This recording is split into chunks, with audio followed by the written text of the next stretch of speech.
صدر مملکت آصف علی زرداری نے کہا ہے کہ پائیدار ترقی اور مشترکہ خوشحالی کو یقینی بنانے کے لیے مشرقی اقوام کی مشترکہ کوششوں کی ضرورت ہے۔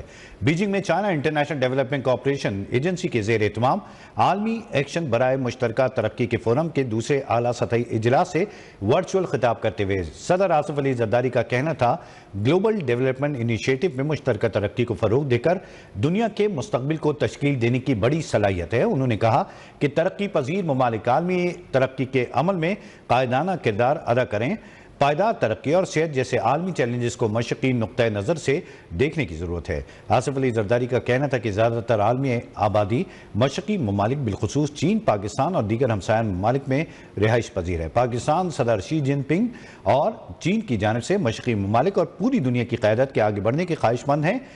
صدر مملکت نے مزید کہا کہ چین کے گلوبل ڈیولپمنٹ انیشیٹو کا مقصد پائیدار ترقی کے ایجنڈے پر عمل درآمد تیز کرنا ہے۔